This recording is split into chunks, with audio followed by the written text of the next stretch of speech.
नमस्कार, मैं हूं संदीप ग्रोवर और स्वागत है आपका हमारे खास शो मनी मास्टर में। क्या आपको शेयर बाजार में ट्रेडिंग की लत लग गई है या क्या आपके साथ कभी ऐसा हुआ है कि स्टॉप लॉस कटने के बाद भी आप अपना शेयर बेचने का हौसला नहीं जुटा पाते?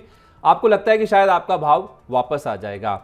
क्यों होता है ऐसा कि ये जानने के बाद भी ट्रेडिंग कॉल से जुड़े फ्रॉड हर तरफ चल रहे हैं, हम उन पर भरोसा करके शेयर बाजार में अपनी गाड़ी कमाई डुबो देते हैं। ये बातें अगर आपको अपनी ट्रेडिंग हैबिट से जुड़ी लगती हैं तो यकीन मानिए आज का मनी मास्टर आपके लिए बहुत खास है, क्योंकि आज हमारे एक्सपर्ट बात करने वाले हैं ट्रेडिंग साइकोलॉजी यानी ट्रेडिंग से जुड़े मनोविज्ञान पर। यह टॉपिक आपके लिए नया हो सकता है, लेकिन यकीन मानिए इसके जरिए आप अपने ट्रेडिंग व्यवहार में बदलाव लाकर बड़े नुकसान से बच सकते हैं। और वो कहते हैं ना कि खराब बाजार में पूंजी ना गंवाना भी पैसा कमाना ही है।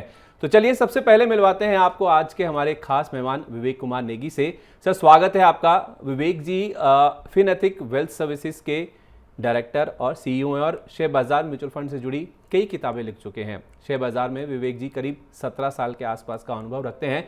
तो आइए विवेक जी के इस लंबे अनुभव की मदद से हम भी कुछ गुर सीखते हैं और इसके लिए आज के कार्यक्रम की शुरुआत करते हैं। सर, पहले तो आपका बहुत बहुत स्वागत है। मैं पहला सवाल आपसे पूछूं, बहुत बहुत धन्यवाद आज हमारे साथ जुड़े आप इस खास श्रृंखला में।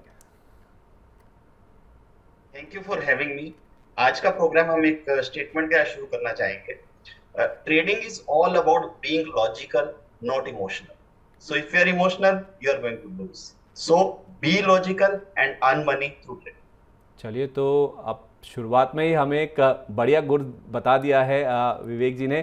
सर, मैं पहले सवाल की ओर बढ़ता हूं, क्योंकि आज हमारा टॉपिक ही ट्रेडिंग साइकोलॉजी है। तो मैं आपसे यही जानना चाहता हूं कि आखिर ये ट्रेडिंग साइकोलॉजी होती क्या है, यानी कि ट्रेडिंग की शुरुआत से पहले एक ट्रेडर को अपनी जो मानसिकता है, अपना जो माइंडसेट है, उसे कैसे तैयार करना चाहिए?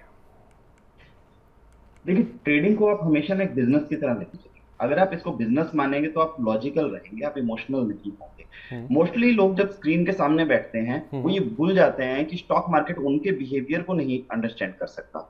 स्टॉक मार्केट जो आउटकम है, जो लाखों करोड़ों traders investors all over the world trading कर रहे हैं, हम्म। उनके इमोशंस का आउटकम है। तो ये किसी इंडिविजुअल के सेंटिमेंट्स को तो नहीं समझ सकता। तो ठीक है। आप कितना भी अपनी पोजीशन को लेकर कॉन्फिडेंट हैं या आप कितना भी अपनी पोजीशन को लेकर रो लीजिए, हंस लीजिए, market will not react to it. So hmm. आपको करना क्या है?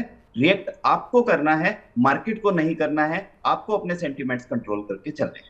ठीक है, तो एज अ ट्रेडर देखा जाए तो काफ़ी ज़्यादा अनुशासन रखने की बात है। पहली बात में ही हमें विवेक जी ये कह रहे हैं कि अपने जो इमोशंस हैं उनको आपको कंट्रोल करके चलना है। तो क्या सर मैं फिर ये मानूं कि एक जो ट्रेडर है और जो इन्वेस्टर हैं या जो निवेशक जिसे हम कहते हैं, वो दोनों अलग अलग होते हैं? तो इनके बीच का फिर अंतर बताइए, तब मैं फिर आगे बात को बढ़ाता हूँ। देखिए, एक इन्वेस्टर जो होता है he has to be intelligent. और वो बहुत सारे रिपोर्ट्स वगैरह स्टडी करते हैं, बहुत सारा एनालिसिस करते हैं, कंपनी के बारे में बहुत सारी इंफॉर्मेशन रखते हैं। जबकि एक ट्रेडर के लिए कोई जरूरी नहीं होता है। Hmm. Trader is more concern about the price movement of the stock. अब वो प्राइस रिलायंस का हो सकता है, टाटा का हो सकता है, किसी भी कंपनी का हो सकता है, उससे फर्क नहीं पड़ता है। हम्म। सो ही इज नॉट कंसर्न कि कंपनी क्या बिजनेस करती है ठीक है। या उसका बिजनेस किस तरह का चल रहा है। हम्म। ट्रेडर को चाहिए 2 4 5% कम मूव। सो उस मूव में वो पैसा बना सकता है। Hmm. Where as investor is concern about the long term growth story of the company. So दोनों में बहुत बड़ा फर्क आ जाता है। दोनों का जो एनालिसिस का तरीका है करने का, वो डिफरेंट है। और दोनों का जो मार्केट को देखने का नजरिया है वो भी बिल्कुल अलग है। तो हम ये कह सकते हैं both are opposite sides of the same coin. ठीक है, तो एक ट्रेडर और जो निवेशक हैं, एक ही सिक्के के दो पहलू हैं, लेकिन ट्रेडर को इस चीज़ से कोई फर्क नहीं पड़ता कि कंपनी क्या कारोबार में है, उससे उनको कोई मतलब नहीं है। फंडामेंटल्स की जहाँ तक बात है, वो केवल एक निवेशक की चिंता होती है कि उसे देखना होता है कि जब वो लंबी अवधि के लिए निवेश करता है तो एक फंडामेंटल्स देखने ज़रूरी होते हैं। लेकिन ट्रेडर्स को केवल जो प्राइस मूवमेंट है इस स्टॉक का जिसमें वो ट्रेड करता है, उसके लिए केवल वही अहम होता है। तो चलिए सर, हमने ये समझ लिया कि एक ट्रेडर और इन्वेस्टर इनके बीच में अंतर क्या होता है। अब जरा ये बताइए कि क्या ट्रेडर्स भी अलग अलग तरह के होते हैं? मतलब क्या ट्रेडर्स के भी अलग अलग तरह के टाइप्स या प्रकार होते हैं? देखिए होता क्या है, कोई ट्रेडर 2 मिनट में पोजीशन को लेकर अनकंफर्टेबल हो जाता है। कोई ट्रेडर होता है वो ड्यूरिंग द डे अपनी पोजीशंस स्क्वेयर ऑफ करके जाता है, वो हम्म। नेक्स्ट डे के लिए कैरी नहीं करता है। कुछ ट्रेडर्स ऐसे होते हैं जो मार्केट को स्टडी करते हैं, नेक्स्ट डे मार्केट क्या ओपन होगा, नेक्स्ट 2-3 दिन में किस तरह का मूवमेंट होगा, उसको लेकर अपनी स्ट्रेटजी बनाते हैं। तो इनको हमने डिफरेंट कैटेगरीज में डिवाइड किया है। जो सबसे छोटी कैटेगरी है उनको बोलते हैं स्कैल्पर्स।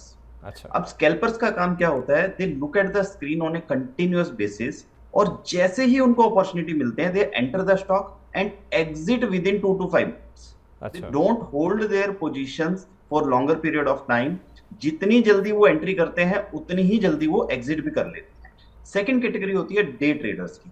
डे ट्रेडर क्या करते हैं, थोड़ा लॉजिकल होते हैं, वो चार्ट स्टडी पर ध्यान देते हैं, वो डेटा एनालिसिस पर ध्यान देते हैं, और उसके बेसिस पर जो पोजीशंस बनती हैं उसमें वो 2 घंटे 3 घंटे 4 घंटे के लिए अपनी पोजीशंस बनाते हैं और प्रॉफिट कमाने की कोशिश करते हैं। हम्म। तीसरी कैटेगरी है आपकी स्विंग ट्रेडर्स की।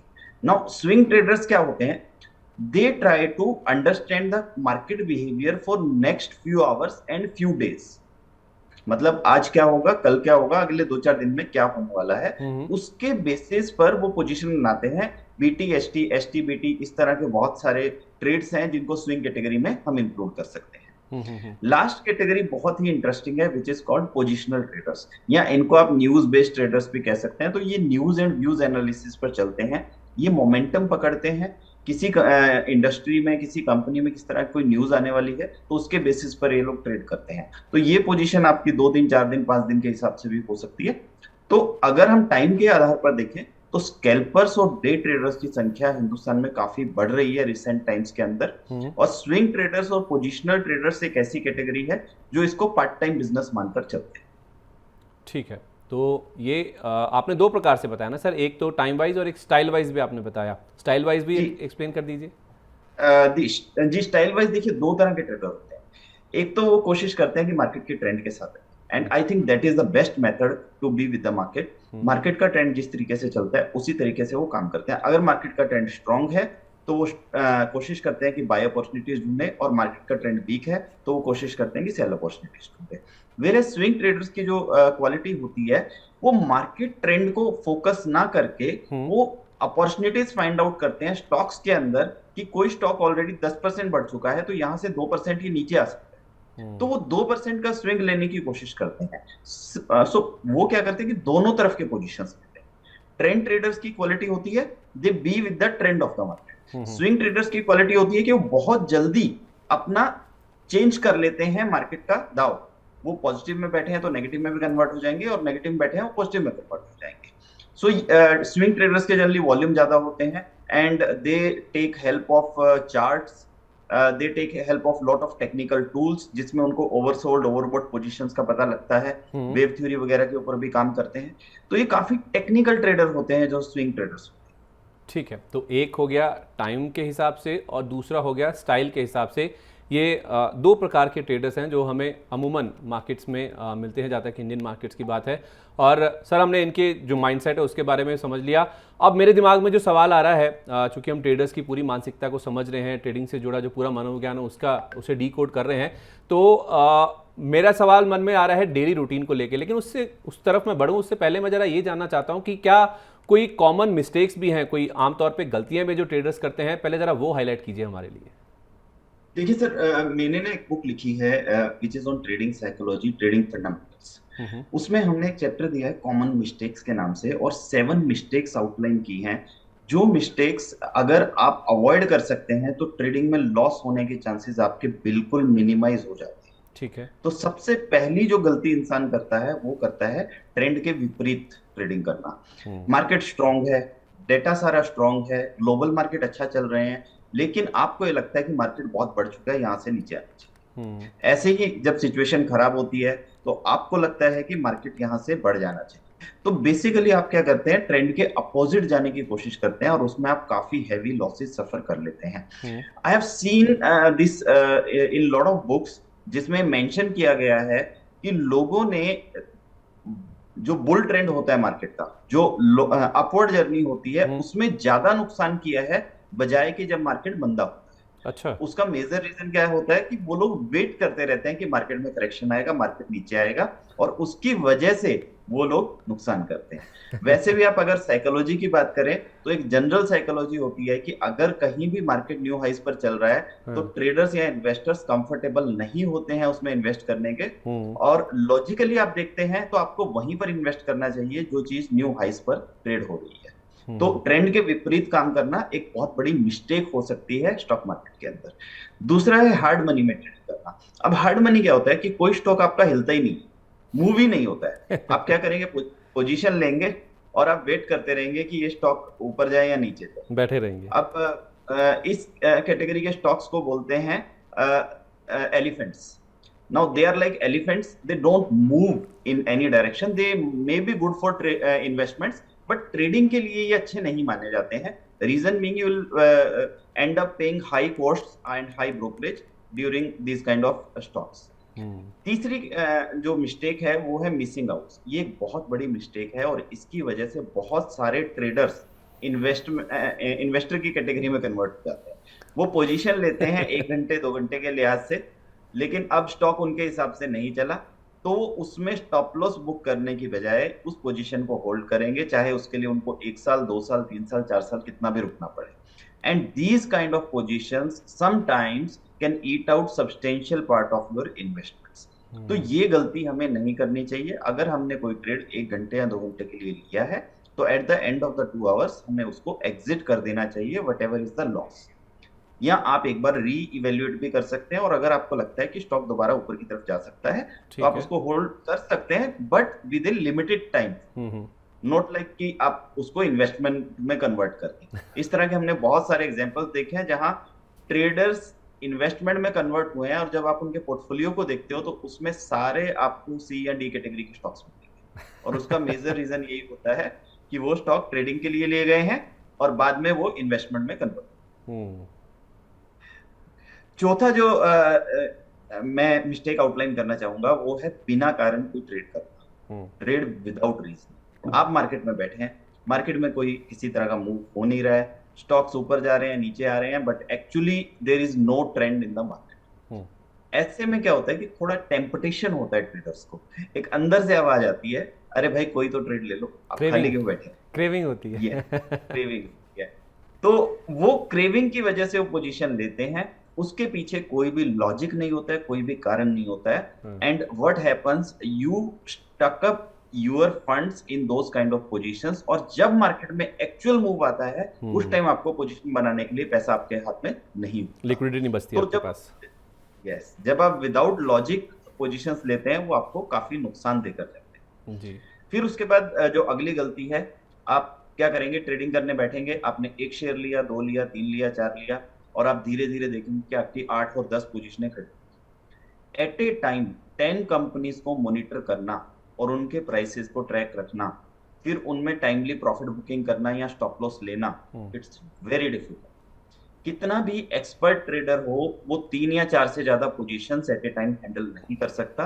तो अगर आप बहुत सारे डिफरेंट कंपनीज के अंदर पोजीशन ले लेते हैं तो आपकी ट्रेडिंग डायरेक्टली और इनडायरेक्टली डेफिनेटली इंपैक्ट होगी, और कुछ पोजीशंस ऐसी होंगी जो आप टाइमली बुक नहीं कर पाएंगे और हो सकता है आपकी प्रॉफिट की पोजीशन भी लॉस में कन्वर्ट हो जाए in this kind of situation. तो एक साथ बहुत सारे शेयरों में ट्रेडिंग करना ये एक मिस्टेक हो सकती है। देन मार्जिन पोजीशन होल्ड करना, this is one of the mistake जो आई थिंक इंडिया में सबसे बड़ी मिस्टेक मानी जाती है।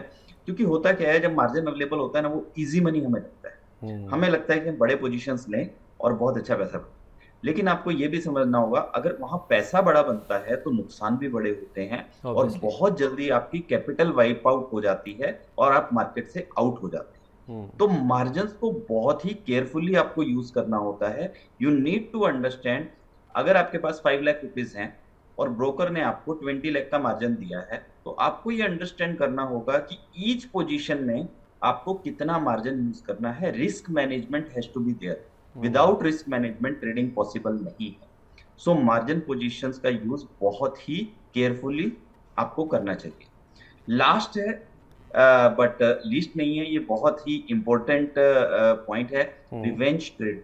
रिवेंज ट्रेडिंग क्या होती है कि मैंने तो लॉस किसी पर्टिकुलर एबीसी लिमिटेड में किया है और मुझे पैसा वहीं से रिकवर करना है। अरे sir, this is market, this is not any person कि आपको वहां से रिवेंज लेना है। सो इसमें एक हम लोग बोलते हैं कि eight the end of the day what matters is the closing number of your hmm. Profit.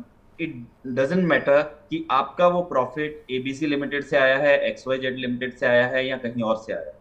सो आपको इस चीज में नहीं पड़ना है कि अगर एक पर्टिकुलर कंपनी में लॉस हुआ है तो आपको वहीं से रिकवर करना है। There are ample of other opportunities available in the market, आप वहां पर भी पैसा कमा सकते हैं। But remember, at the end of the day जो आपका क्लोजिंग नंबर है, that is the most important number and you should focus on that. ठीक है, बहुत लंबी लिस्ट आपने बता दी सर गलतियों की, एक ट्रेडर के लिहाज से देखा जाए। जब आप इतनी गलतियों को आइडेंटिफाई कर चुके हैं सर, तो फिर एक काम और कर दीजिए जल्दी से, फिर इनका निवारण भी कर दीजिए। कैसे नहीं करें ये गलतियां, उसका तरीका भी बता दीजिए। सर देखिए, ट्रेडिंग में सबसे इंपॉर्टेंट चीज जो होती है डिसिप्लिन होता है। हाँ। तो डिसिप्लिन के बिना तो आप ट्रेडिंग में एंटर कर ही नहीं सकते। डिसिप्लिन के बाद सेकंड इंपॉर्टेंट चीज होती है इंफॉर्मेशन, और उस इंफॉर्मेशन को आप किस तरीके से यूज करते हैं। तो उसके लिए हमने कुछ एक टूल्स बनाए हैं जिनको हम ट्रेडिंग ट्रैप, ट्रेडिंग टेबल और ट्रेडिंग इक्वेशन के नाम से जानते हैं। Now trading trap is something जिसमें हर इन्वेस्टर एक बार जरूर फंसता है, और वो एक बार उसको ये याद आ जाता है कि oh God, why I entered in this market. एक बार मेरे स्टॉक्स रिकवर हो जाएं, I will exit and I will not come back to this market. So trading trap आपको ये बताता है कि when traders enter into the market, तो उनको इस ट्रेडिंग ट्रैप से पास होके जाना ही पड़ता है। जितना स्मूथली आप पास होंगे, उतनी ट्रेडिंग जर्नी आपकी इजी होती चली जाएगी। ठीक है सर, आप कह रहे थे कि ट्रेडिंग एक फुल टाइम प्रोफेशन है, तो फिर एक ट्रेडर का जो रूटीन, डेली रूटीन है, वो क्या होना चाहिए? जब आप इसे एक फुल टाइम प्रोफेशन कह रहे हैं, तो ऑब्वियसली बात है, एक फुल टाइम प्रोफेशन है तो काफ़ी तैयारी करनी होगी। क्या क्या तैयारियां करनी होती हैं, ज़रा ये बताइए। सर देखिए, मार्केट आपको ना बहुत सारे सरप्राइजेस देती है, तो सरप्राइजेस के लिए आपको तैयार रहना चाहिए। And this is a well known fact that only uncertainty is the thing which is certain in the market, right? So जब अनसर्टेनिटी है और आप जितना बेटर प्रिपेयर्ड रहेंगे, उतना ही आपके लिए अच्छा है। क्योंकि सिचुएशन खराब होगी या नहीं होगी, नो बडी नोस। डेटा क्या आएगा during the market, nobody knows. But अगर आपको पता है कि 12 बजे ये डेटा आने वाला है, you know that there can be big swings in the market and you can get prepared for the that. तो इसके लिए बड़ा सिंपल है, हमने 4-5 कैटेगरीज के अंदर डेटा को डिवाइड किया है। अगर आप उस तरीके से डेटा की स्टडी कर लेते हैं, तो नेक्स्ट डे आपको बड़े सरप्राइजेस शायद नहीं मिलेंगे। उसमें बड़ा सिंपल होता है सर। एक तो सबसे पहले आपको मार्केट के अंदर आज जो बड़े इवेंट्स होने वाले हैं, उसका ट्रैक रिकॉर्ड रखना बहुत जरूरी है। जैसे कि आरबीआई की क्रेडिट पॉलिसी हो गई, कोई किसी तरह का गवर्नमेंट का अनाउंसमेंट हो गया, किसी तरह के डेटा, जीडीपी नंबर्स वगैरह हो गए, इन्फ्लेशन के नंबर्स हो गए। तो इस तरह की बड़ी इवेंट्स जो भी होती है, मार्केट पर काफी बड़ा इम्पैक्ट डालती हैं, तो उन पर ध्यान रखना बहुत जरूरी है। दूसरी चीज होती है, फ्यूचर एंड ऑप्शंस का डेटा काफी इंपॉर्टेंट रोल प्ले करता है मार्केट मूवमेंट्स के अंदर। अगर आप ओपन इंटरेस्ट चेक कर लेंगे कि किन किन स्ट्राइक प्राइसेस पर हाईएस्ट बना हुआ है, तो आपको लेवल्स निकल कर आ जाते हैं मार्केट में कि कौन से लेवल्स इंपॉर्टेंट है नेक्स्ट डे के लिए, किस लेवल के ब्रेक होने पर नेक्स्ट लेवल क्या बन सकता है। तो एफ एंड ओ डेटा का एनालिसिस करना बहुत इंपॉर्टेंट है किसी भी ट्रेडर के लिए। इसमें आप पुट कॉल रेशो भी देख सकते हैं, ओपन इंटरेस्ट एनालिसिस भी कर सकते हैं, स्ट्राइक प्राइस एनालिसिस भी कर सकते हैं, इंडिया विक्स को भी देख सकते हैं, और उसके अकॉर्डिंग आप अपनी नेक्स्ट डे की स्ट्रेटजी बना सकते हैं। तीसरी चीज है, देखिए, India is also part of global markets. अब ग्लोबल मार्केट का पार्ट है, तो डेफिनेटली ग्लोबल मार्केट का इम्पैक्ट इंडिया के ऊपर आता है। रशिया यूक्रेन वॉर हुआ था, तो उनका इम्पैक्ट हमें देखने को मिला। कोरोना जब आया था, तो पूरी दुनिया के मार्केट नीचे गिरे थे। तो वर्ल्ड मार्केट के अंदर क्या चल रहा है, ये देखना बहुत जरूरी है। सब मार्केट्स का जो लीडर माना जाता है, वो यूएस को माना जाता है। तो यूएस मार्केट्स को ट्रैक करना बहुत जरूरी है।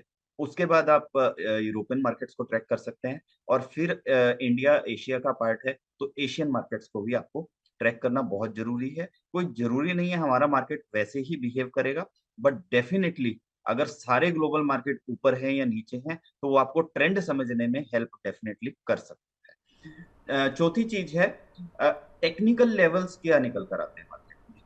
टेक्निकल लेवल्स इंपॉर्टेंट इसलिए हो जाते हैं क्योंकि आप उसके बेसिस पर अपने एंट्री और एग्जिट पॉइंट्स डिसाइड कर सकते हैं। अब वो टेक्निकल लेवल्स के लिए आप टूल्स कुछ भी यूज कर सकते हैं। It can be moving averages, it can be pivot point calculation, it can be fibo levels, it can be so any kind of technique you can use whatever you like, but आपको technical levels पता होना बहुत जरूरी है next day के लिए।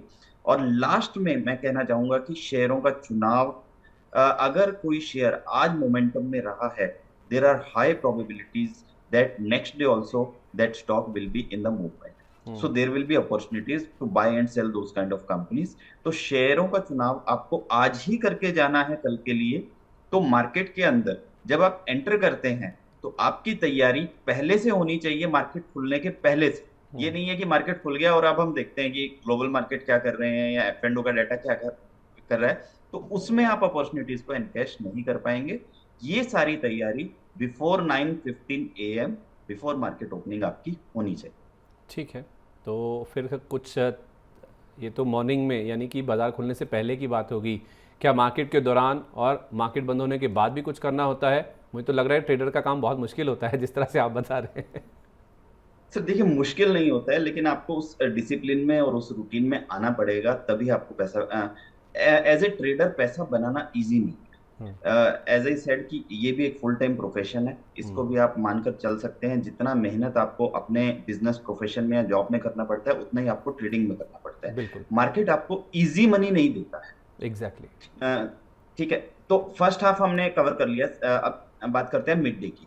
Mid day में market थोड़ा सा डल हो जाता है, और मिड डे के ड्यूरिंग अगर हम इंडियन मार्केट्स की बात करें तो यूरोप के खुलने का समय होता है, तो उस समय आपको यूरोपियन बाजारों पर नजर बनाए रखनी चाहिए। दूसरी चीज, ट्रेडिंग में फर्स्ट आवर और लास्ट आवर बहुत इंपॉर्टेंट होते हैं। ट्रेडिंग में फर्स्ट आवर लास्ट आवर में बहुत अच्छा मार्केट में मूवमेंट्स देखने को मिलता है, तो उसमें आपको वॉल्यूम हाई रखने हैं, और उसके बाद वॉल्यूम आपको ड्यूरिंग आफ्टरनून थोड़ा कम कर देना है। तो आपको ये समझना होगा कि first hour last hour are the most important hours for traders, but during mid day आपको वॉल्यूम थोड़ा सा कम करने हैं। सर आपने ये भी बता दिया कि मार्केट आवर्स के दौरान किन किन चीज़ों का ध्यान रखना चाहिए। अब ये भी बता दीजिए कि बाजार बंद होने के बाद यानी कि क्लोजिंग के बाद एक ट्रेडर को किन किन चीज़ों का ध्यान रखना चाहिए, कौन से डेटा को एनालाइज करना चाहिए? तो देखिए, सबसे पहली चीज तो आप कल के लिए अपनी स्ट्रेटजी आज ही बना सकते हैं, क्योंकि जब मार्केट क्लोज होता है, एक तो आप ये देखिए कि कौन से स्टॉक है जो 52 वीक हाई और लो के आसपास क्लोज हो रहे हैं, और कौन से स्टॉक हैं जो आपके इस वीक के हाई और लो के आसपास क्लोज कर रहे हैं। तो मोमेंटम वाले शेयरों की तलाश करें। नेक्स्ट डे भी प्रोबेबिलिटी है कि उन शेयर्स के अंदर मूवमेंट रह सकता है। दूसरी चीज आपको ये समझना होगा कि डेटा जो आता है ड्यूरिंग द डे वो बहुत इंपॉर्टेंट है, और बहुत सारा ऐसा डेटा है जो नाइट में आता है। स्पेशली यूएस के डेटा की हम बात करें तो उसका काफी बड़ा इम्पैक्ट हमें स्टॉक मार्केट्स के ऊपर देखने को मिलता है। तो उन डेटा को ध्यान में रखना, स्टडी करना बहुत इंपॉर्टेंट हो जाते हैं। तीसरी चीज, आपको क्लोजिंग के समय मार्केट में ये पता लग जाएगा कि मार्केट का सेंटिमेंट क्या है, मार्केट का ट्रेंड क्या है। तो उस ट्रेंड को नेक्स्ट डे के लिए कंटिन्यू वो कर लेता है। तो आपको अगर ये क्लोजिंग पर ही पता लग जाए कि मार्केट ट्रेंड पॉजिटिव है, नेगेटिव है, न्यूट्रल है, किस तरीके का है, तो आप नेक्स्ट डे के लिए स्ट्रेटजी बना सकते ठीक है सर, ये तो एज अ ट्रेडर देखा जाए तो पूरा दिनचर्या हो गया, रूटीन हो गई, मार्केट खुलने से पहले, मार्केट के दौरान और मार्केट क्लोजिंग होने के बाद की जो तैयारी है। लेकिन इससे पहले कि मैं एक ट्रेडर की तरह अपने काम की शुरुआत करूं, टर्मिनल पर बैठूं, उससे पहले मुझे क्या क्या प्रिपरेशंस यानी तैयारियां करनी चाहिए और मेरे पास क्या क्या रिसोर्सेज होने चाहिए? मैं ट्रेडर तो बन गया, मैंने ठान लिया कि हाँ मैं एक ट्रेडर बनूंगा मार्केट में, लेकिन मेरे पास क्या क्या चीज़ें होनी चाहिए जिससे मैं अपने काम को काफ़ी अच्छे तरीके से हैंडल कर सकूं, उसे एग्जीक्यूट कर सकूं? हैं। तो देखिए, जब आप बिजनेस करते हैं तो बिजनेस आप ये डिसाइड करते हैं कि आप किस प्रोडक्ट को बाय सेल करें, राइट। आप ये भी डिसाइड करते हैं कि लोकेशन क्या है, आप ये डिसाइड करते हैं कि उसके लिए आपको रिसोर्सेज क्या चाहिए। हम्म। तो ट्रेडिंग को भी अगर आप एक बिजनेस या फुल टाइम प्रोफेशन मान ले, तो आपको उसके लिए कुछ रिसोर्सेज जो रिक्वायर्ड ही हैं वो तो चाहिए। ठीक है। सबसे पहली चीज है कि आपको एक लेटेस्ट हाई स्पीड लैपटॉप या डेस्कटॉप की जरूरत पड़ेगी। दूसरा, उसमें अनइंटरप्टेड इंटरनेट सप्लाई होनी चाहिए, अनइंटरप्टेड पावर कनेक्शन होना चाहिए। तीसरी चीज, आप ऐसे ब्रोकर के थ्रू ट्रेड करिए जो आपको हर तरह की सुविधा दे सकता हो और जिसका पुराना ट्रैक रिकॉर्ड बहुत अच्छा हो और किसी भी तरह की कंप्लेंट्स और डिफॉल्ट्स उसके अगेंस्ट में ना हो। ट्रेडिशनल ब्रोकर्स काफी अच्छी फैसिलिटीज प्रोवाइड करते हैं और वहां पर आपका पैसा सेफ भी रहता है। तो हमारी सलाह यही होगी कि इधर-उधर जाने की बजाय या जो आजकल बहुत सारी पोंजी स्कीम्स भी चल रही हैं मार्केट में, उसकी तरफ जाने की बजाय आप एक प्रॉपर ब्रोकर एनएसई, बीएसई के साथ जो रजिस्टर्ड हो, हम्म। उनके थ्रू ही ट्रेड करिए। फिर आपको कुछ सॉफ्टवेयर चाहिए होते हैं, जैसे कि डेटा एनालिसिस सॉफ्टवेयर की बात कर लें या टेक्निकल एनालिसिस के सॉफ्टवेयर की बात कर लें, वो हम्म। रिक्वायर्ड है। और आपको लगातार इंफॉर्मेशन चाहिए होती है, तो हम्म। बहुत सारे स्क्रीनर्स और इंफॉर्मेशन के लिए वेबसाइट्स और टूल्स अवेलेबल है मार्केट के अंदर, वो आपके पास होना बहुत जरूरी है। Otherwise you will miss out on lot of opportunities जो मार्केट में होती हैं।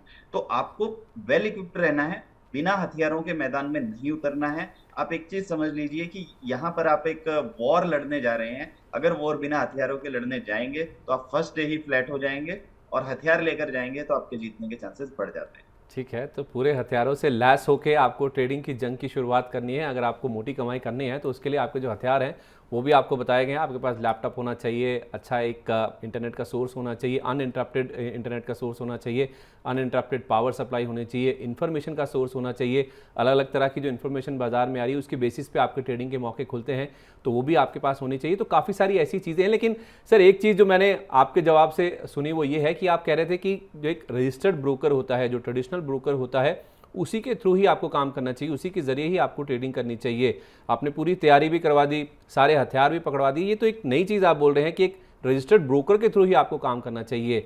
इसे थोड़ा गौर से बताइए, थोड़ा और डिटेल से बताइए, आप हाईलाइट क्या करना चाह रहे हैं इस बात से? देखिए सर, जब भी कोई नया ट्रेडर मार्केट में उतरता है ना, वो बड़ा जोश में होता है और उसको क्या लगता है कि मेरे को आज काम शुरू करना है और तो आज ही मैं करूँ। तो बहुत सारे शॉर्टकट ऑप्शंस मार्केट में अवेलेबल हैं। मैं यहाँ पर नाम नहीं लेना चाहूंगा, but they are unauthorised methods of trading, तो उनको यूज ना करें। वो लीगल नहीं है और वो आने वाले समय में आपको डेफिनेटली किसी तरह की दिक्कत पेश करेंगे। तो आपको सबसे पहली चीज ये देखनी है कि आप किसी भी एनएससी बीएससी रजिस्टर्ड ब्रोकर जिनको सेबी से लाइसेंस मिला हुआ हो, उनके थ्रू ही ट्रेड करें। उनका एक अच्छा ट्रैक रिकॉर्ड हो, उनके पास अच्छे नंबर ऑफ क्लाइंट्स हो, ब्रांचेस हो, ऑफिसेज हो प्रॉपर, तो उनके थ्रू ही ट्रेड करें। कल को कोई दिक्कत आती है तो एटलीस्ट आप ऑफिस में जाकर अप्रोच कर सकें। ये ना हो कि आजकल बहुत तरह की वेबसाइट्स चल रही हैं, बहुत तरह के एप्स चल रहे हैं, एप्स पर आप रजिस्टर कर लेते हैं। अभी एक रिसेंटली केस हुआ था, मैं आपको यहाँ पर शेयर करना चाहूंगा कि एक फॉरेक्स ट्रेडिंग की ऐप लॉन्च हुई थी और उसमें वो अकाउंट ओपन कर देते थे और आपको सब कुछ ऐसे दिखाई देता था जैसे लाइव मार्केट में आप काम कर रहे हो, but actually that was the demo version of software. और जो पैसा था वो पैसा डायरेक्टली जो ऑनर थे उस कंपनी के, उनके अकाउंट में चला जाता था। एंड अल्टीमेटली जब इन्वेस्टर्स उसमें से पैसा निकालने लगे तो वो किसी भी तरह का पैसा नहीं निकाल पाए, तो फिर उनकी कंप्लेंट्स हुई और फिर ये सामने हमें देखने को मिला कि इस तरह की बहुत सारी एप्स मार्केट में आ गई हैं जो आपको दिखाएंगी कि सब कुछ लाइव मार्केट में चल रहा है, लेकिन एक्चुअली वो सब डेमो होता है और पैसा उनके अकाउंट में शिफ्ट हो जाता है, जो कि बाद में क्लेम करना या निकालना एक बहुत ही मुश्किल प्रोसेस है। चलिए, तो बहुत ही अहम बात, एक बहुत ही अहम जानकारी एक ट्रेडर के लिहाज से विवेक जी बता रहे हैं कि एक रजिस्टर्ड ब्रोकर के थ्रू ही आपको काम करना है, ताकि आपकी जो पैसे की सेफ्टी है, सिक्योरिटी है, वो बहुत ज़रूरी है। आप किसी गलत स्कीम में, किसी पॉन्जी स्कीम में या किसी नए ऐप में या कोई नई वेबसाइट आ रही है उसमें आप अपना पैसा मत लगा दीजिए, क्योंकि उसमें पैसे फंसने का, डूबने का जो चांसेस हैं, जो रिस्क है, वो काफ़ी ज़्यादा रहता है। और रिस्क मैनेजमेंट की बात तो विवेक जी कर ही चुके हैं कि एक बहुत अहम टूल है जहाँ तक एक ट्रेडर की बात है, जब वो एक फुल टाइम प्रोफेशन के तौर पे ट्रेडिंग की अगर शुरुआत करता है। चलिए सर, हमने एक ट्रेडर के बारे में, उसकी मानसिकता, उसकी साइकोलॉजी के बारे में, उसकी तैयारियाँ, उसकी गलतियाँ, काम करने के तरीके के बारे में भी जान लिया। पर चलते चलते कोई 2-3 ऐसी स्ट्रैटेजीज, कोई ऐसे नुस्खे जो आप हमारे दर्शकों के साथ शेयर करना चाहें, जिससे उनको एज अ ट्रेडर अपने सफ़र में मदद मिल सके, पैसा कमाने में उनकी मदद हो सके? देखिए, एक चीज तो मैं यहाँ पर बताना चाहूंगा जिससे मुझे बहुत मदद मिली हम्म। है। लोग ना आजकल इंफॉर्मेशन के लिए हमेशा गूगल पर चले जाते हैं, बट मुझे लगता है कि बुक से बेटर इंफॉर्मेशन का टूल कोई भी नहीं हो सकता। तो बुक रीडिंग की हैबिट डालना बहुत इंपॉर्टेंट है और मार्केट से रिलेटेड काफी अच्छी बुक्स, काफी अच्छे ऑथर्स के द्वारा मार्केट में आपको मिल जाएंगी। वहां से आपको जो नॉलेज मिलेगी वो नॉलेज आपको कहीं और से नहीं मिलेगी। ठीक तो है। बुक रीडिंग की हैबिट एक मस्ट हैव हैबिट है to be a successful trader. That is one. Secondly, हमारे कुछ ऐसी स्ट्रेटजीज हैं जो हम अपने खुद के ट्रेडर्स के लिए भी यूज करते हैं, तो वो मैं आज यहाँ पर शेयर करना चाहूंगा। सबसे पहली स्ट्रेटजी है इंडस्ट्री या बिजनेस हाउस स्ट्रेटजी। इसमें हम क्या करते हैं कि फॉर एग्जांपल एक ही इंडस्ट्री के तीन चार स्टॉक आपको अगर मोमेंटम में दिख जाते हैं, तो हम ये मान लेते हैं कि उस इंडस्ट्री में किसी तरह का कोई ना कोई न्यूज फ्लो है, फंड बाइंग है, या फिर उसको लेकर कोई पॉजिटिव रिपोर्ट निकली है। तो अगर आप देखें, जैसे सीमेंट सेक्टर है, अगर सीमेंट सेक्टर के दो या तीन स्टॉक ऑलरेडी अच्छा कर रहे हैं और एक स्टॉक अच्छा नहीं कर रहा है, तो हो सकता है कि वो स्टॉक उनको मैचअप करने की कोशिश करें। तो आप ऐसी इंडस्ट्री या बिजनेस हाउस की जब हम बात करते हैं तो हो सकता है कि वो रिलायंस इंडस्ट्रीज बिजनेस हाउस हो, टाटा बिजनेस हाउस हो, महिंद्रा ग्रुप की कंपनीज हो, या अदानी ग्रुप की कंपनीज हो। तो कई बार क्या होता है कि बहुत सारे कंपनीज एक ही ग्रुप की एक ही डायरेक्शन में एक साथ चलती हैं, तो वहां पर उस चीज का आप फायदा ले सकते हैं। तो एक पर्टिकुलर इंडस्ट्री या बिजनेस हाउस आप आइडेंटिफाई करने की कोशिश कीजिए जहां पर स्ट्रॉन्ग मोमेंटम बना हुआ है। वहां पर आप अगर ट्रेडिंग अपॉर्चुनिटीज ढूंढेंगे तो डेफिनेटली वहां पर आप पैसा बना सकते हैं। हम्म। दूसरी हमारी स्ट्रेटजी है ट्रेंड स्ट्रेटजी। ट्रेंड स्ट्रेटजी क्या कहती है कि अगर मार्केट पॉजिटिव है और मार्केट के साथ साथ कुछ ऐसे स्टॉक्स आप फाइंड आउट कर सकते हैं जिनका ट्रेंड पिछले 2 दिन से भी पॉजिटिव है और आज भी पॉजिटिव है, तो there are higher chances that you can make money in such stocks. तो आपको क्या करना है, सिंपली ट्रेंड फॉलो करना है। मार्केट का ट्रेंड क्या है, स्टॉक का ट्रेंड क्या है। तेजी की मार्केट में आपको मंदी के स्टॉक नहीं ढूंढने हैं और मंदी की मार्केट में आपको तेजी के स्टॉक नहीं ढूंढने हैं। तो अगर स्टॉक भी बाइंग में है, मार्केट भी बाइंग में है, तो ये आपका ट्रेंड फॉलोइंग हो जाता है। और हमेशा ट्रेडिंग में कहा जाता है ट्रेंड इज योर फ्रेंड। तीसरी हमारी स्ट्रेटजी है सर्किट स्ट्रेटजी। देखिए, हर स्टॉक के ऊपर सर्किट लिमिट्स हैं। वो लिमिट्स आपकी 5%, 10% और 20% की होती है। तो जनरली जब 10 और 20% की सर्किट लिमिट्स होती हैं, हम ये मानते हैं कि कोई स्टॉक ड्यूरिंग द डे 10% वाला करीब 7% और 20% वाला 15% ऊपर आ गया, there are very bright chances कि वो सर्किट लिमिट को हिट कर देगा। तो ठीक आप है। 2-3% का स्टॉप लॉस लेकर ऐसे स्टॉक्स में बाइंग बना सकते हैं और वो सर्किट लिमिट्स को हिट कर सकते हैं। This formula has almost 80% success ratio. I am not saying कि every time you will get success, आपको स्टॉप लॉस रखना बहुत जरूरी है, but there are higher chances that you can make profit out of these strategies. तो आपको ये formula follow करना है। अब तो जैसे ये आप स्क्रीन पर भी देख सकते हैं कि 3.5% अगर कोई 5% सर्किट वाला स्टॉक बढ़ गया है, तो देर इज हाई प्रोबेबिलिटी वो 5% का सर्किट छू लेगा। ऐसे ही 7.5% बढ़ गया 10% सर्किट वाला, तो वो 10% का सर्किट छू सकता है। और 20% सर्किट वाला स्टॉक अगर 16% बढ़ गया है, तो वो 20% सर्किट को छू लेगा। There is a very high probability of that. तो इस स्ट्रेटेजी को आप फॉलो कर सकते हैं और इसके लिए स्क्रीनर्स मार्केट में अवेलेबल हैं, उन स्क्रीनर्स को आप यूज कर सकते हैं। ठीक है। तो ये स्ट्रैटेजी आपके सामने रखी गई है, गुरु मंत्र भी आपको बताए गए हैं कि अगर आप एज अ ट्रेडर मार्केट में ट्रेड करते हैं तो कौन सी स्ट्रैटेजीज हैं, जिसमें से एक सर्किट स्ट्रैटेजी भी है जो आपके सामने रखी गई है। जो स्टॉक मोमेंटम में होते हैं, ऑलमोस्ट अपने सर्किट के पास पहुंच जाते हैं, उनमें आप 2 से 3% का स्टॉप लॉस रख के कि वो सर्किट हिट कर जाएगा, जिसकी प्रोबेबिलिटी 80% के आसपास होती है, जैसे हमें विवेक सर बता रहे हैं, उसमें भी आप काम करके अपनी पोजीशन बना के ट्रेड इनिशिएट करके मोटा पैसा बना सकते हैं। तो आपके साथ पूरी मनोविज्ञान जो है ट्रेडिंग का वो भी शेयर कर दिया गया है, गलतियां भी शेयर कर दी गई हैं, क्या तरीके हैं उनको सही करने के वो भी बता दिए गए हैं, नुस्खे भी आपको बता दिए गए हैं कि अगर आप एक ट्रेडर हैं तो आपको अगर अच्छा पैसा बनाना है मार्केट्स में तो क्या क्या स्ट्रैटेजीज आप इस्तेमाल कर सकते हैं। लेकिन सर, एक आखिरी सवाल फिर भी मैं आपसे पूछूंगा कि बहुत सारे लोग हैं, क्योंकि स्पेशली जो कोरोना काल था उसके बाद हमने देखा है कि काफ़ी लोग हैं जो मार्केट्स में एंटर हुए हैं, उनको जो ट्रेडिंग की लत है वो लगी है। स्पेशली इसलिए क्योंकि वर्क फ्रॉम होम चलने के कारण लोगों के पास टाइम बहुत ज़्यादा था, जिससे शेयर बाजार में लोगों की एंट्री भी बहुत तेज़ रफ्तार से हुई है। हाल में हमने देखा भी है जो डीमैट अकाउंट की संख्या है वो भी 10 करोड़ के पार चली गई, क्योंकि पिछले 2 साल में ये जो कोरोना काल का पीरियड था उसमें बहुत सारे नए जो निवेशक हैं उनकी बाजार में एंट्री होती हुई दिखी है। बाजार में रैली आई है लोअर लेवल से, तो जाहिर सी बात है लोगों ने पैसा बनाया भी है, लेकिन अब जो है मार्केट से पैसा बनाना लोगों के लिए मुश्किल हो रहा है और धीरे धीरे हम देख रहे हैं कि जो वर्क फ्रॉम होम है वो भी खत्म होता हुआ दिख रहा है। लेकिन ऐसे सिचुएशनल ट्रेडर्स को आप क्या सलाह देना चाहेंगे जिनको ट्रेडिंग की लत लग गई है, उस लत से कैसे बाहर आया जाए, उसे कैसे छुड़ाया जाए? देखिए ट्रेडिंग को आप इसको लत ना मानकर इसको एक प्रोफेशन मान लीजिए। देखिए बहुत सारे लोग ना इसको एज ए वीडियो गेम लेते हैं, और वीडियो गेम में जैसे आप दिन भर बटन दबाते रहते हैं तो आपको बटन दबाना है। ट्रेडिंग में ऐसा नहीं है। ट्रेडिंग एक काफी कैलकुलेटेड एनालिसिस है, और उसके बेसिस पर आपको ट्रेड लेने होते हैं। सबसे पहली चीज जो है, आपको अपने आप को from time to time upgrade करना बहुत जरूरी है। उसके लिए आप जो सक्सेसफुल ट्रेडर्स हैं मार्केट में, सक्सेसफुल ट्रेनर्स हैं, उनके पास जा सकते हैं और उनसे कॉन्सेप्ट सीख सकते हैं। दूसरा जो मैंने आपको बताया कि बुक रीडिंग एक बहुत अच्छी हैबिट है, वो आप एक फॉलो कीजिए, उससे आपके ट्रेडिंग में काफी सुधार देखने को मिलेगा। तीसरा एक कॉन्सेप्ट हमने दिया हुआ है ट्रेडिंग टेबल का। वो क्या कहता है कि आपको अपना रिस्क रिवॉर्ड पहले से डिफाइन करके चलना है। अगर आप रिस्क रिवॉर्ड डिफाइन करके चलेंगे तो आप डेफिनेटली लॉस कम करेंगे और प्रॉफिट पोटेंशियल आपका ज्यादा रहेगा। इसमें एक एग्जांपल ले लेते हैं कि अगर आप एवरी टाइम 1% का लॉस लेते हैं एंड एवरी टाइम 2% का प्रॉफिट बुक करते हैं, तो आपको 100 ट्रेड्स लगेंगे मार्केट से बाहर होने के लिए, और कंटिन्यूअसली आप 100 ट्रेड लॉस के करें, ऐसा पॉसिबल नहीं है। इसमें दूसरी चीज आपको जो ऐड करनी है वो ये है कि अगर 1% स्टॉप लॉस और 2% टारगेट के साथ आपके 3 ट्रेड लगातार लॉस के हो जाते हैं, so close for the day. It means that day is not for you. एक दिन में आपने 3% का लॉस कर दिया, that is enough for you. Next day आप फिर से आइए, स्ट्रेटजी बनाइए, प्लान कीजिए, और अगर ये कंटिन्यूअस 3 डेज अगर ये प्रोसेस हो जाता है, then you should stop trading at least for few months and few weeks. Go back, take some training, read some books, get some knowledge, and then apply yourself.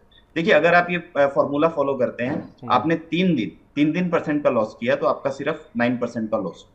It mean 91% capital आपके पास आज भी safe है, और उस capital से आप market में री एंटर कर सकते हैं। लेकिन री एंटर आप कब करें? आप तैयारी के साथ करें, बिना तैयारी के मत कीजिए। और ये फॉर्मूला एक बहुत सक्सेसफुल फॉर्मूला है।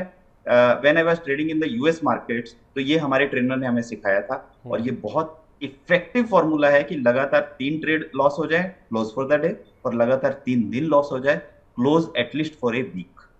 चलिए, तो बहुत ही प्रैक्टिकलिटी के साथ आपको एक एग्जाम्पल भी दिया गया है कि अगर आप एक दिन में 3% के आसपास का लॉस कर देते हैं तो आप अपनी जो ट्रेडिंग है दिन के लिए उसे बंद कर दीजिए, और 3 दिन तक अगर आपको लगातार 3% का रोज लॉस होता है, यानी कि 3 दिन में अगर आपने अपनी कैपिटल का 9% के आसपास वाइप आउट कर दिया है, तो आपको कुछ हफ्तों के लिए, कुछ महीनों के लिए अपनी जो ट्रेडिंग है उसे रोक देना चाहिए। वापस अपने आप को रीपोजिशन करिए, तैयारी कीजिए। जैसे सर बता रहे हैं कि आपको बुक रीडिंग की एक आदत डालनी चाहिए, अपनी तैयारी करनी चाहिए और सीखना चाहिए, ट्रेनिंग के लिए जाना चाहिए। उसके बाद आप लौटिए, क्योंकि आपके पास अपनी जो 91% कैपिटल है अभी भी बची हुई है, तो उस कैपिटल को डिप्लॉय करने से पहले आप सीख के आइए। जो 9% आपने गंवाए हैं उसके आपके क्या अनुभव रहे हैं, उससे आपको क्या सीखना चाहिए। उस तैयारी के बाद फिर आप अपना जो 91% कैपिटल बचा हुआ है, सीखने के बाद, पढ़ने के बाद, जानने के बाद फिर आप मार्केट में उतर सकते हैं। विवेक सर, आपका बहुत बहुत शुक्रिया मनी मास्टर की इस खास श्रृंखला में आज हमारे साथ जुड़ने के लिए, और बहुत ही आसान भाषा में ट्रेडिंग साइकोलॉजी के बारे में हमारे दर्शकों को समझाने के लिए। Thank you sir. चलिए, तो आशा करते हैं कि दर्शकों की समझ को और सहज बनाने की मनी मास्टर की ये खास पहल आपको पसंद आई होगी। आज के लिए बस इतना ही। मनी मास्टर के अगले एपिसोड में बाजार के एक और एक्सपर्ट के साथ, शेयर बाजार से जुड़े एक नए टॉपिक के साथ आपसे फिर मुलाकात होगी। तब तक आप देखते रहिए मनी 9। नमस्कार।